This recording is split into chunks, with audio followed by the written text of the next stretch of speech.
పవిత్ర ఆత్మనామమున amen. ప్రభువు మీతో ఉండునుగాక. మీ ఆత్మతో ఉండునుగాక. పునీత మత్తయి గారు రాసిన పవిత్ర సువిశేషములోని భాగము. ప్రభువా మీకు మహిమ కలుగునుగాక. 5వ అధ్యాయము 43వ వచనం నుంచి 48వ వచనం వరకు. నీ పొరుగు వానిని ప్రేమింపుము, నీ శత్రువును ద్వేషింపుము అని పూర్వము చెప్పబడిన దానిని మీరు వినియున్నారు కదా. నేనిప్పుడు మీతో చెప్పినదేమనగా, మీ శత్రువులను ప్రేమింపుము, మిమ్ము హింసించు వారి కొరకు ప్రార్థింపుడు. అప్పుడు మీరు పరలోకమందున్న మీ తండ్రికి తగిన బిడ్డలు కాగలరు. ఏలయనా ఆయన దుర్జనులపై సజ్జనులపై సూర్యుని ఒకే విధముగా ప్రకాశింపచేయుచున్నాడు. సన్మార్గులపై దుర్మార్గులపై వర్షము ఒకే విధముగా వర్షింపచేయుచున్నాడు. మిమ్ము ప్రేమించు వారిని మాత్రమే మీరు ప్రేమించినచో మీకు ఎట్టి బహుమానము లభించును. సుంకర్లు సైతము అట్లు చేయుటలేదా? మీ సోదరులకు మాత్రమే మీరు శుభాకాంక్షలు తెలియచేసినచో మీ ప్రత్యేకత ఏమి? అన్యులు సైతము ఇట్లు చేయుటలేదా? పరలోకమందున్న మీ తండ్రి పరిపూర్ణుడైనట్లే మీరును పరిపూర్ణులు అగుదురుగాక అని యేసు పలికెను. ఇది క్రీస్తు సువిశేషము. క్రీస్తువా మీకు స్తుతి కలుగునుగాక.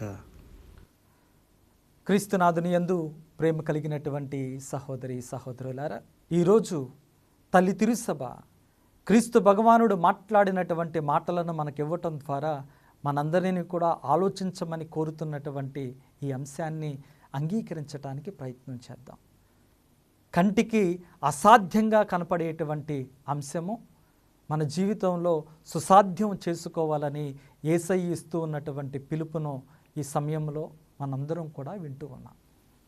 నీ పొరుగువానిని ప్రేమింపుము, నీ శత్రువును ద్వేషింపుము అనేటువంటి మాటను మీరు విని ఉన్నారు కదా. నేను చెబుతూ ఉన్నా, మీ యొక్క శత్రువుని మీరు ప్రేమించండి, వారి కోసం ప్రార్థించండి అన్నటువంటి యేసయ్య మాట ఈరోజు మనందరికీ కూడా ఎంత కష్టతరంగా ఉంటూ ఉంటుందో అర్థం చేసుకోవటానికి ప్రయత్నం చేద్దాం. ప్రతిరోజు కూడా మనం చేసేటువంటి ప్రార్థన ఏదో ఒక సమయంలో ఈ యొక్క ప్రార్థన చెబుతూ మనం దేవునికి మనకి తెలిసి తెలియకో ప్రతిరోజు కూడా ఏదో ఒక సమయంలో ఈ ప్రార్థన చేస్తూ ఉంటాం. పరలోక జపం అందరం కూడా ఏదో ఒక సమయంలో, అయితే ప్రయాణం సమయంలోనో, దేవాలయంలోనో, లేకపోతే మన రోజు ప్రారంభమైనటువంటి సమయంలోనో, ఏదో ఒక సమయంలో ఈ యొక్క ప్రార్థన మనం జపిస్తూ ఉంటాం. ఈ ప్రార్థనలో ఉన్నటువంటి ఒక మాట, మా యొద్ద అప్పు పడిన వారిని మేము మన్నించినట్లు మా అప్పులను కూడా మీరు మన్నించండి. మనం తెలుసుకోం కానీ, ఆలోచించం కానీ, ఒకవేళ దేవుడు కానీ మనతో మాట్లాడుతూ, నా బిడ్డ నీవు చేసినటువంటి ప్రార్థన ఆలకించా, నీవు చేసినటువంటి ప్రార్థనలో నువ్వు కోరినటువంటి మనవిని విన్నా, ఆ మనవిని నీవు కోరుకున్నటువంటి విధానంగానే దయచేస్తా. ఎదుటివాడు నీ పట్ల చేసినటువంటి తప్పును నీవు క్షమించినటువంటి విధంగానే నేను కూడా నిన్ను క్షమిస్తా అని దేవుడు మనతో పలికాడనుకోండి, మన యొక్క పాపాలలో ఎన్ని పాపాలు క్షమింపబడతాయో మీ ఊహకే వదిలివేస్తారన్న. అసాధ్యంగా కనపడేటువంటి కార్యం, కానీ యేసు ప్రభు తప్పదు, పాటించాలి, ఇది నా రాజ్య విలువ అని మనతో మాట్లాడుతున్నటువంటి మాటను జ్ఞాపకం చేసుకుందాం. శత్రువుని ప్రేమించటం అంటే ఏంటి? లోతుగా ఆలోచించుకుందాం. శత్రువు అనగా నేను తన పట్ల తప్పు చేయటం కాదు, తను నా పట్ల తప్పు చేస్తూ ఉన్నటువంటి వాడు.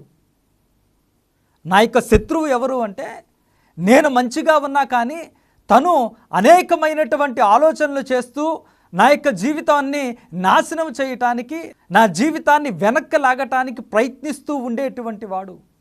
నా జీవితం ఎలా నాశనం కావాలా అనేటువంటి ప్రణాళికలు రచిస్తూ ఉండేటువంటి వాడు. ఈ వ్యక్తిని చూసినప్పుడు మనకేమవుతూ ఉంటుంది? ఒకడు నా పట్ల అన్యాయం చేస్తే నేను తన పట్ల ఎటువంటి ఆలోచనలు కలిగి ఉంటా? శక్తి సామర్థ్యం నాలో ఉంటే నేను తన పట్ల పగ ప్రతీకారం తీర్చుకోవటానికి ప్రయత్నిస్తా. ఏదో ఒకటి చేసైనా నేను తన పట్ల నాకున్నటువంటి కోపాన్ని తీర్చుకోవటానికి ప్రయత్నిస్తూ ఉంటా. ఒకవేళ ఆ శక్తి సామర్థ్యం నా దగ్గర లేదు, తను నాకన్నా బలవంతుడు, సరాసరి తనను ఎదుర్కొనేటువంటి ఆ బలగం నాకు లేదు, ఆ సమయంలో నేనేం చేస్తా? బాహాటంగా నా యొక్క కోపాన్ని ప్రదర్శించకపోయినా కానీ మనస్సులో మనస్ఫూర్తిగా కోరుకుంటా తన జీవితం నాశనం అవ్వాలి, తను చేసినటువంటి పాపాలను బట్టి తను ఖచ్చితంగా అనుభవించాలి అనేటువంటి మాటలు మనసారా కోరుకుంటా.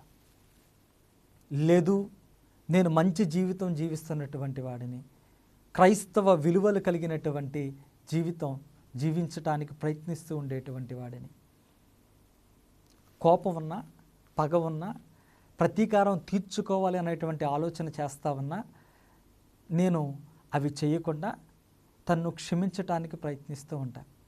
ఏ రకంగా జీవిస్తానంటే, సరే నాకు తెలియదు, తన పాపాన తను పోవాలి అనేటువంటి ఆలోచన కూడా నేను చేయను, నేనేం తప్పు చేయలేదు, నేనేంటో దేవునికి తెలుసు అనేటువంటి ఆలోచనతో నేను తన గురించి పట్టించుకోకుండా తను నా ముందు నడుచుకుంటూ వస్తూ ఉన్నా కానీ తలదించుకొని పక్క నుంచి వెళ్ళిపోతా. ఎంతగా అంటే తను నాతో మాట్లాడటానికి ప్రయత్నించిన, నాకు కనపడినా తలదించుకొని పక్కకు వెళ్ళి అసలు తను నా ముందు లేడు, తను అనేటువంటి వ్యక్తి నాకు కనపడటం లేదు అనేటువంటి ఆలోచనకు వచ్చేస్తూ ఆ రకంగా జీవిస్తూ ఉంటా.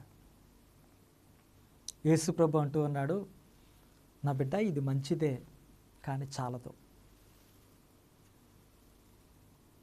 నా పట్ల అన్యాయం చేసినటువంటి వాడు నా కళ్ళ ముందు తిరుగుతూ ఉంటే తన మీద పగ ప్రతీకారం లేకుండా తన జీవితం నాశనం అవ్వాలి అనేటువంటి ఆలోచన కూడా చేయకుండా నేను తలదించుకొని తను లేడు అనేటువంటి ఆలోచనతో నా జీవితాన్ని సాగిస్తూ ఉంటే యేసయ్య ఈ రకంగా మాట్లాడతాడా? అవును, మాట్లాడతాను. ఇది నా రాజ్య విలువ. తను లేడు అనేటువంటి ఆలోచనతో నీవు బ్రతకటం కాదు, తను ఉన్నాడు, నీ పట్ల అన్యాయం చేశాడు, తను నీ శత్రువు అనేటువంటి ఆలోచన జ్ఞాపకం చేసుకుంటూ అనేటువంటి ఆలోచనతో నీవు తనను చూస్తూ 2 కార్యాలు చేయాలని యేసయ్య మనందరికీ కూడా పిలుపునిస్తూ ఉన్నాడు. ఏంటండి ఆ కార్యాలు అంటే, 1 నీ శత్రువుని ప్రేమించాలి, 2 నీ శత్రువు కోసం ప్రార్థించాలి. ఇక్కడే ఒక గమ్మత్తైనటువంటి ఆలోచన ఉంటుంది. శత్రువుని ప్రేమించటం అంటే నా యొక్క పొరుగువాడినో లేదా నా కుటుంబ సభ్యుడినో లేదా నా బంధువునో ప్రేమించినటువంటి విధానం కాదు. నా శత్రువుని ప్రేమించటం అంటే ప్రేమలో అనేకమైనటువంటి రకాలు ఉంటూ ఉంటాయి, ప్రేమలో అనేకమైనటువంటి కార్యాలు చేయొచ్చు. ఒక తండ్రి అల్లారు ముద్దుగా బిడ్డను పెంచుకుంటూ గారాబంగా చూసుకోవటం మాత్రమే ప్రేమ కాదు.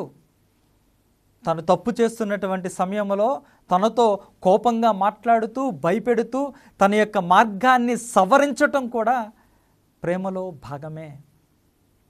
ద్రాక్షావళిలో ఉన్నటువంటి ఒక తీగ సక్రమంగా పెరగకపోతే అది అధికంగా ఫలించుటకై యజమానుడు దానిని కత్తిరిస్తూ అధికమైనటువంటి ఫలితము వచ్చేటువంటి విధంగా, ఫలము వచ్చేటువంటి విధంగా చేయటం కూడా ప్రేమలో భాగమే.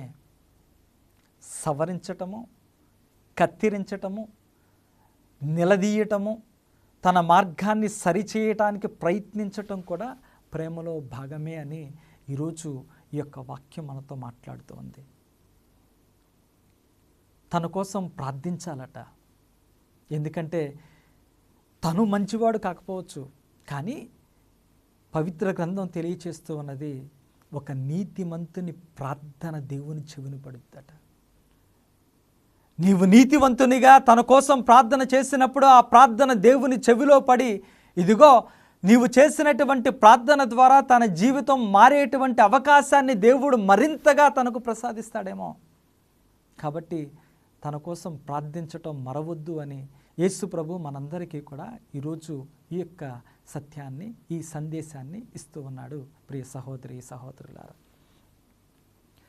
ఎదుట వ్యక్తిని క్షమించటము, శత్రువుని ప్రేమించటము, తన పట్ల పగ ప్రతీకారము తీర్చుకోకుండా ఉండటం అంటే ఇదేదో నా యొక్క అసమర్థతో, నా చేతగానితనమో, నేను ఏమీ చెయ్యలేక చెప్పేటువంటి మాటలో కాదు.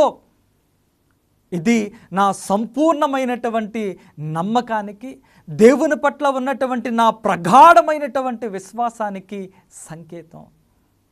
నేను మనస్ఫూర్తిగా సంపూర్ణంగా నమ్ముతూ ఉన్నా.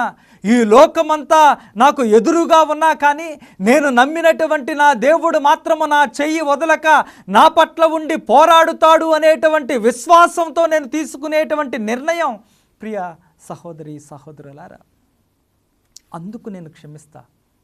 నా దేవుడు చూస్తున్నాడు, నా దేవుడు నాకు అన్యాయం చెయ్యడు.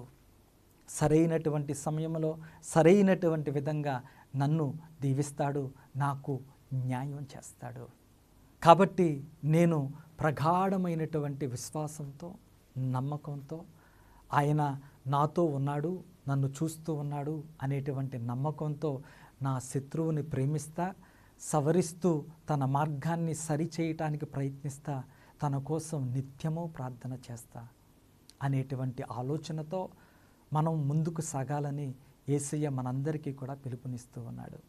ఈ రోజంతా కూడా ఈ ఆలోచన చేస్తూ మరింతగా దేవుని మార్గంలో నడుస్తూ ఆయనకు దగ్గరగా జీవించడానికి ప్రయత్నం చేద్దాం. ప్రార్థన చేసుకుందాం. కృపా సత్య సంపూర్ణుడా, ప్రేమ కలిగినటువంటి తండ్రి, ఈరోజు నేను ఆలకించినటువంటి ఈ యొక్క వాక్యాన్ని బట్టి నీకు స్తుతులు, స్తోత్రములు. అయ్యా, నా శత్రువుని క్షమించాలి, ప్రేమించాలి, ప్రార్థించాలి అనేటువంటి మాటలు నాకు అసాధ్యంగా కనపడుతూ ఉన్నా. మనసంతా కూడా పగ, ప్రతీకారం తీర్చుకోవాలి అనేటువంటి ఆలోచనతో రగిలిపోతూ ఉన్నా. కేవలం నీ మీద ఉన్నటువంటి నమ్మకంతో నీవే నాకు న్యాయం చేస్తావు, నీవు నాతో ఉండగా నా జీవితంలో నేను ఎటువంటి ఎడబాటుకు గురికాను అనేటువంటి నమ్మకంతో నేను నీవు చెప్పినటువంటి విధంగా నీ మార్గంలో నడుస్తూ నా శత్రువుని క్షమిస్తా, ప్రేమిస్తా, ప్రార్థిస్తా. అటువంటి ప్రయత్నం చేస్తూ ఉన్నటువంటి నాకు నీ యొక్క బలాన్ని జత చేస్తూ నన్ను దీవిస్తూ ఆశీర్వదించమని ఈ మా మనవులను మా ప్రభువైన యేసుక్రీస్తు పవిత్ర నామంలో అడిగి వేడుకుంటూ ఉన్నాము తండ్రి. ప్రభువు మీతో ఉండునగాక, మీ ఆత్మతో ఉండునుగాక. సర్వశక్తిగల సర్వేశ్వరుడు పిత, పుత్ర, పవిత్రాత్మ మిమ్మలను దీవించి కాచి కాపాడునగాక. ఆమెన్.